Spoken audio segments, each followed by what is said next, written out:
Hello, I'm Brenda Schivito, and welcome to You Are Not Alone, the place for news, tips, and stories of hope for people battling the disease of addiction. When we think of Chinese medicine, we don't automatically think of these modalities typically used in a Western medical setting, like an inpatient rehab facility. Well, to the contrary, in the recent past, we are seeing more of these alternative practices being incorporated into inpatient rehab treatment plans. Although there are a multitude of modalities that could be effective, today we will primarily focus on acupuncture and detox. I hope you will find today's guest, Andrea White, as intriguing as I have.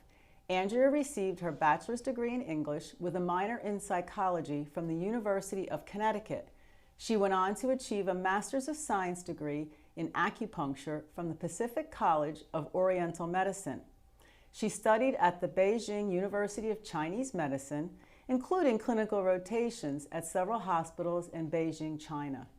In 2012, she started working with Miramont Treatment Center, an inpatient drug and alcohol rehab facility in Lima, PA, which is a part of the mainline health system.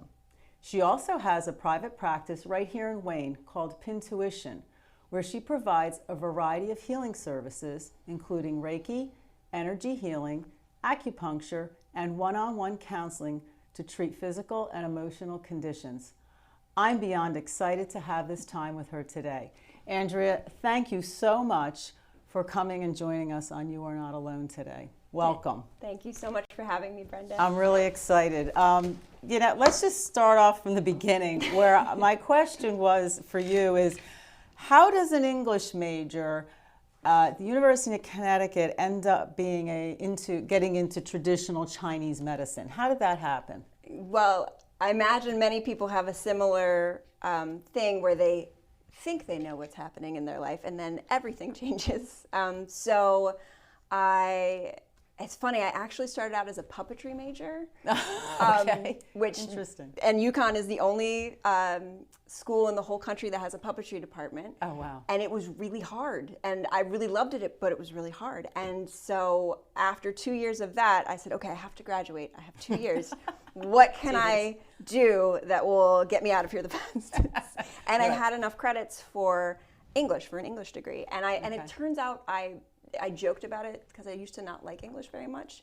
But English, being an English major, was just reading these amazing works of the human condition and then talking about it, which was one of my favorite things to do. I was like, oh, I could do this all day. Okay. So I started there, and then I got interested with psychology because I just love people and I find human nature fascinating.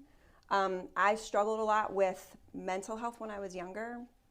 So, reading these great works of literature about people suffering and how they overcame their suffering and stories of hope, much like what you share, it just really inspired me. So I graduated from there. I got a job doing computer stuff because that makes sense in California. That pays the bills. Exactly, Right. exactly. And what ended up happening was I got really sick. So I was in my early 20s and I was a workaholic and I didn't really know what that meant. But I was working crazy hours and not taking care of myself at all. And I started getting pain in my hands, my arms, my neck, my back. I started getting tingling and numbness, and I couldn't lift up my cat because I was so weak. I was going to physical therapy. I was seeing a lot of doctors, and all the doctors were telling me that I was fine. It was just stress. And many people have had that experience, but in that stress, I was like, well, what am I supposed to do about that? I have a job and I work really hard and I'm really stressed. Mm-hmm. So I found an acupuncture school because I heard acupuncture was good for stress. After one treatment, I was not a great patient. So I was really angry and I was really frustrated, and they kept asking me questions and questions and questions. I was like, what about back pain? Do you not understand?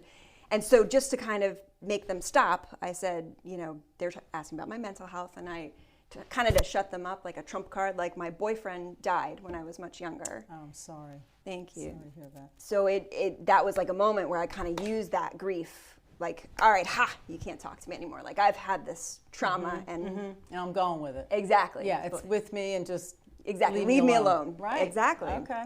Okay. So I had that feeling, and the doctor responded with, "Oh," and that was not what I expected. So I was like, "What do you mean, oh?" And she said, "Well, you have a broken heart."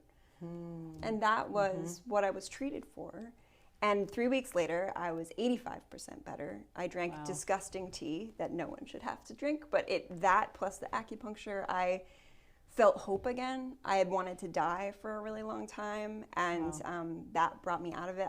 After he died, I didn't feel like I had a reason to live.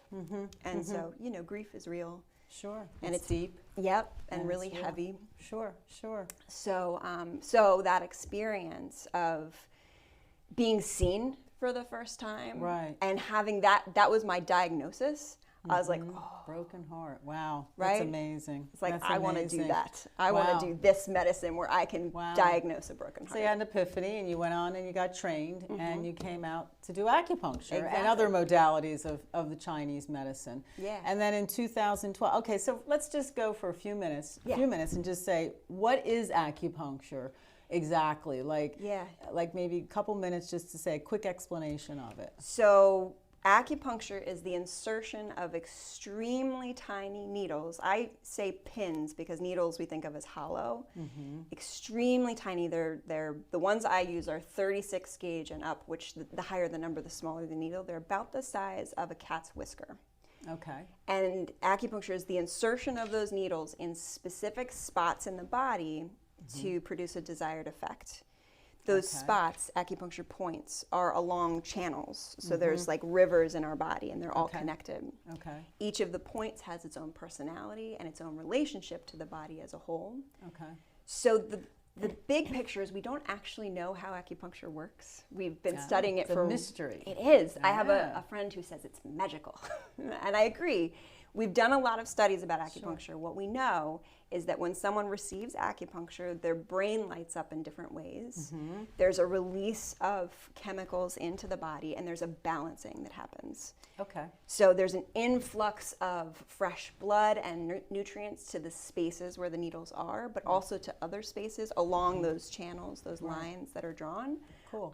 So the basics of it is the needles help your body do what it does best and find balance and find health. Because when you take away all the exterior stuff, our body is brilliantly designed to heal itself. Exactly. Right. And find that balance from up here or down here. It's like, oh, too high, oh, too low. Right. Almost like the volume on a stereo or radio. Yes. Okay. Exactly. Okay, cool. And then what came first? No, that's a chicken or the egg. No, what came first? Did your time at Miramont come, or did you have your own practice? I had my own practice first. What happened when I was in grad school for acupuncture, I went to school in Los Angeles and then New York. And the New York school had an externship in Yonkers. It was like super far, but it was in a neighborhood that was extremely poor with the kind of traumas that you don't wish on anyone. People actively living with trauma. So it's not, oh, this happened to me before. Right. It's, oh, this is happening now. Exactly. This is in my life now. Exactly. Sure. And there's no real way out of it. Right. So we had a clinic at this hospital where we would do this technique called the NADA protocol. It's the National Acupuncture Detoxification Association protocol. Oh, okay. And so I would do this, I think it was once or twice a week, but we'd go up with our supervisor and then we'd treat clients all day. And it was so beautiful because we didn't have to talk about things. That's the other cool thing about acupuncture. Right. You can talk about things, but you don't have to. Right. So with this protocol, it's designed to support people with whatever they're going through, especially trauma, and detox and withdrawal and all of that stuff, but as it relates to trauma. So it helps the body remember why we want to live. What's the point for us? Like, what's in it for us to like have some sort of purpose? And it takes away a lot of the layers of suffering. It calms the nervous system, it calms our hearts and our minds. It flushes out our liver and our kidneys. It helps with grief and loss and acceptance and fear and anger, all the things. Right. So I did that protocol. I learned all about it. I fell in love with it. I took a training where I became a NADA person. Like I could teach other people how to do it, way into it. And then... so what were you, a Nadini? Right, exactly. Not a yogi, I'm a Nadini. Exactly. Okay. And so I ended up moving to Pennsylvania and starting my practice. And I missed that part. And I was like, this is what I want to do. Like, it was such a gift to me to be able to share that and see exactly. You saw the end results as being positive. Yeah. And of course, you always want to share what you see is working. And it was such a dramatic difference for people who didn't have other things that were helping. The change in them from receiving this protocol was just miraculous. And so I wanted to continue to share it. I started researching rehab facilities near where I lived, and I lived in Havertown. And I came up with, I think, 5 different ones. And Miramont had this holistic approach. So they were already doing yoga, they were doing meditation and mindfulness. And I was like, well, listen. There it is. Exactly. Right, bingo. Do I have something for you? Right. Well, were the other ones that you researched? Not as much. This was a long time ago. Okay. I would say every rehab has its own flavor. Sure. So not that I saw at that time. There weren't a lot of other places putting that front and center. Okay. They might have been. This was you got there 2012. Yeah. So this was before that. You were researching. Okay. This was around 2011. The whole process probably took a year. Probably the summer 2011 when I started it. Okay. And then when I decided Miramont, I was like, I'll do them first. So I researched them as a company, and then I put together a business proposal essentially saying, here's what acupuncture has to offer, here's what your facility already does, here are some options of how we could incorporate this. And here's another piece to the puzzle that you can incorporate into the entire treatment plan. Yes, because the only thing I think that they were missing is like they were doing the therapy stuff and they were doing the body stuff, but just the piece that sort of brought it together.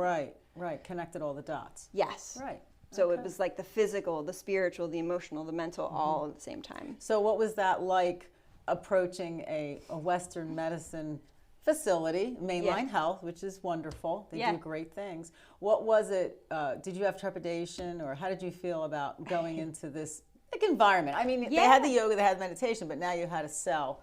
You had to sell acupuncture, which was another modality. Definitely. I'm laughing because I was very nervous. Like I spent, just my personality, I spent all this time preparing to help me not be so nervous, but I was still super nervous. Were you deep breathing and meditating? Doing my best. This is why I am acupuncturist, because I need help with bringing it down. Right, okay. So I went there unannounced. I got all dressed up. I went there unannounced with my proposal, and they let me in, and they're very, if you've ever been to a rehab, they're not super excited to receive guests because unannounced. Yes, exactly. Right. Who are you and why are you here? Yeah. So I dropped off the proposal, and then I never heard anything. And I called, and I think I emailed. Right. I had called before to see who to get it to, the clinical director. Sure. And nothing really happened. That was in September, and I was like, oh well. Okay. I guess it wasn't meant to be. Right. So then something happened where a friend of mine just got out of rehab, and she's like, oh my God, you have to do this at Miramont, like where she just was. Right. I was like, well, it's funny. You should say that.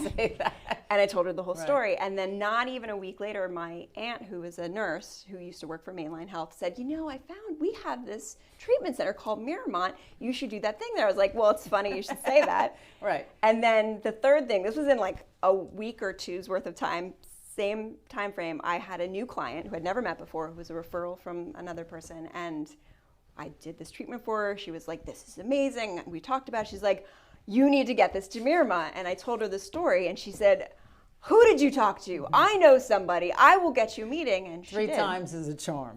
3 times is a charm. That's great. And it's funny because like I thought it was all like I had to prepare and work really hard and do all this stuff, but it really was just having the intention and then letting the universe sort of meet me like where I was. Take it to the next level. Totally. The next path. Well, I see, interesting, that'll leave us into our next little segment here. I see that you have brought your little model ear. Yes. And I'm happy to hold it for you. Yes, perfect. And you can demonstrate. Talk us through what like a treatment would be in the setting at Miramont. So explain the clientele and the step-by-step as to how this works. Yes. People who don't obviously know. Right. Many of us don't. Yeah.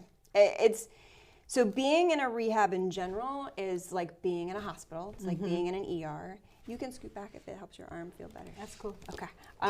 Sorry, caretaker to the end. So it's like being in a hospital, and It's cushy in the sense that everybody has a room, but when you first get there, like immediately you're coming off of stuff. So you want more, but you're not giving your body more, so your body is starting to panic and freak out. Stuff like? Chills, fever. No, but they're coming off of stuff like like opioids. Mm-hmm. What other substances? Pretty much everything. So alcohol and opioids are the two biggest ones. Right. Crystal meth, cocaine. I don't see as many people with marijuana, but I think it's probably just because it's not super acceptable to go to rehab for marijuana use.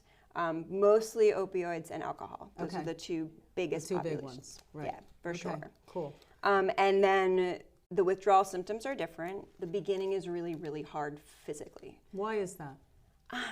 Your body's fighting. So a body going through withdrawal, I don't want to say it's like dying, but it's kind of like dying. When someone is drinking and using, to the extent people are drinking and using, when they come to treatment, their whole body has reorganized around receiving a certain dosage of alcohol or opiates or whatever chemical. So our brain chemistry changes to anticipate the alcohol, the opioids. Our digestive chemistry, everything changes. So when we take that away, at first our body panics. It goes into a stress response, a trauma response. Right. Like, oh no, what's happening? Right. And that natural balance doesn't come for some time when your body, everything sort of drops. There are lots of chemicals that drop in anticipation, and we don't have the capacity to make those chemicals anymore because we haven't had to in a long time. Right. So it takes several days for the body to reacclimate, to readjust. Okay. And in those first few days, it just feels like you're dying in some ways. Like everything hurts to the point where even someone going or getting close to you feels like you're gonna like light on fire or something. Okay. And it feels like the noise in our heads, like this, the quality of the thoughts, the racing, the negativity, it's like a screaming nut house in here. Okay. Emotionally, we're all over the place, crying for no reason, screaming at people for no reason. One of my friends at Miramont likes to say, like, someone's going to lose it because there's no salt in the salt shaker.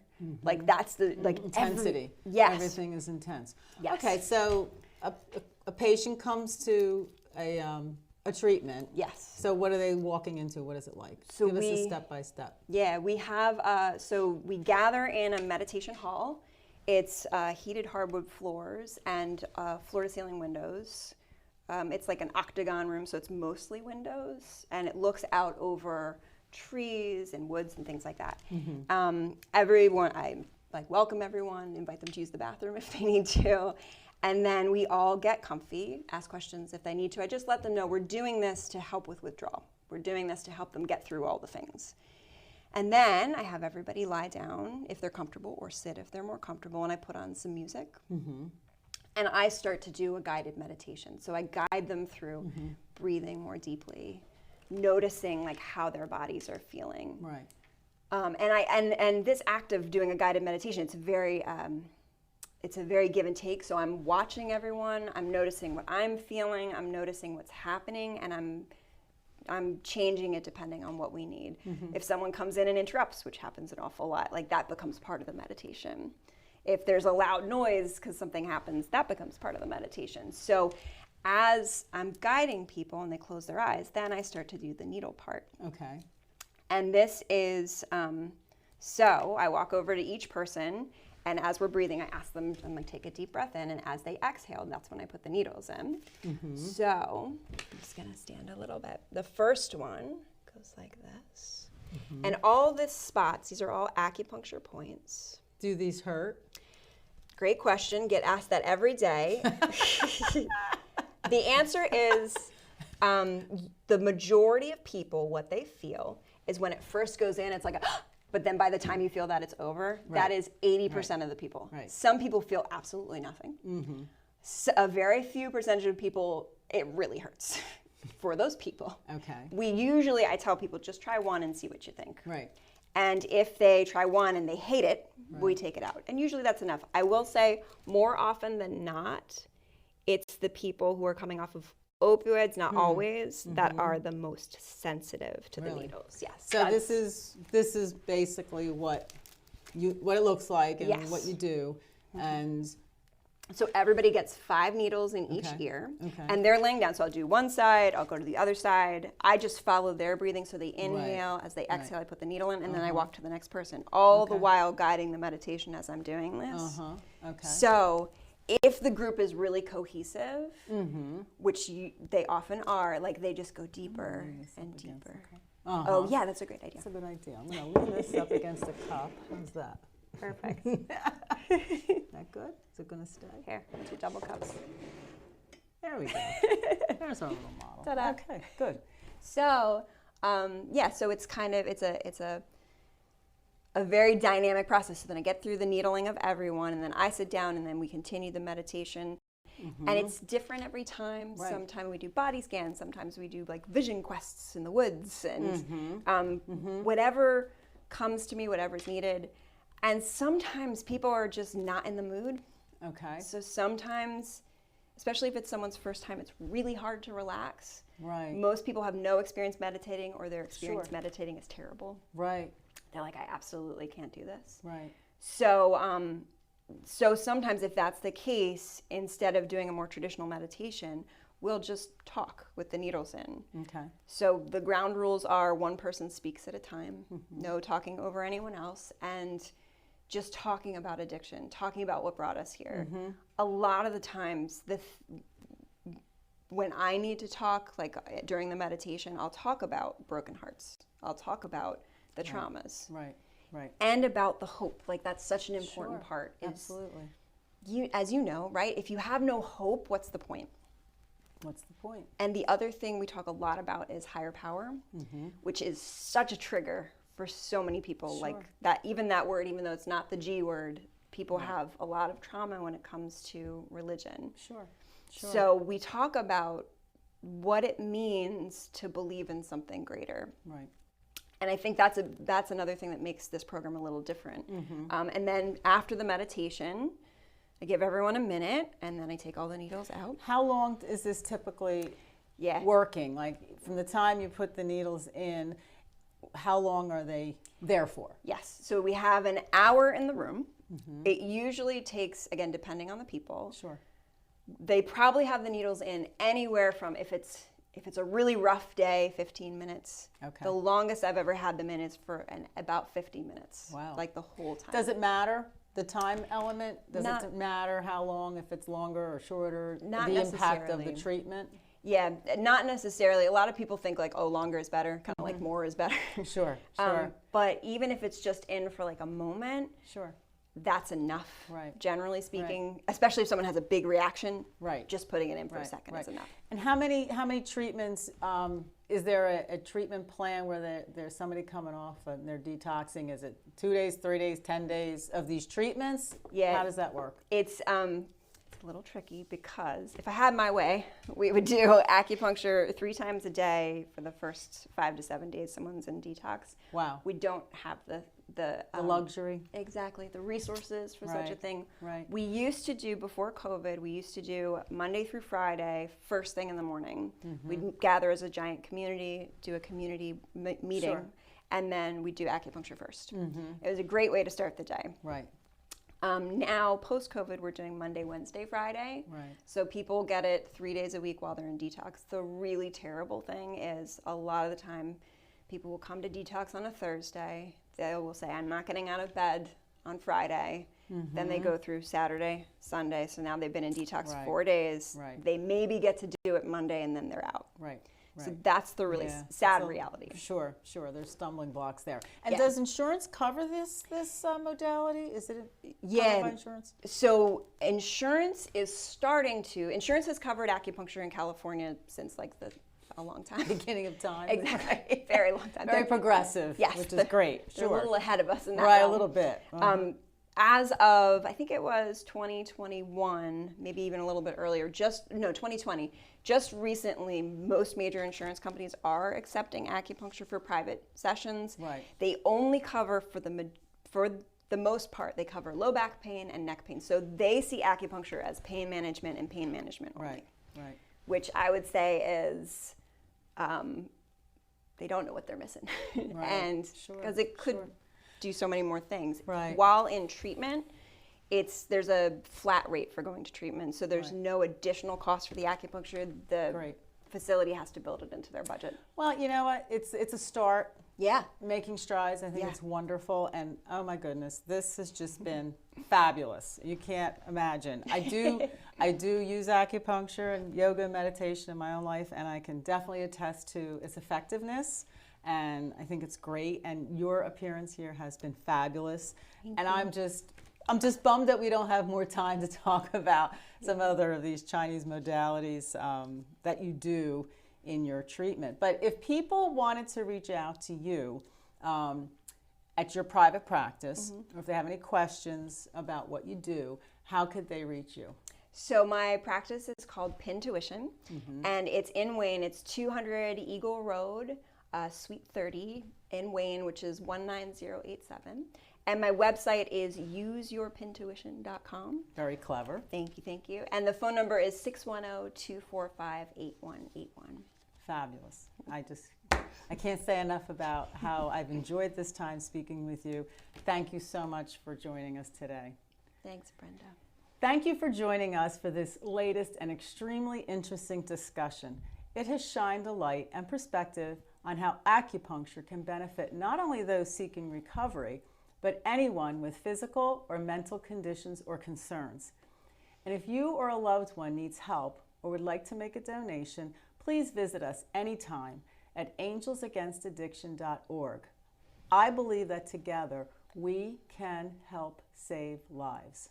Thank you.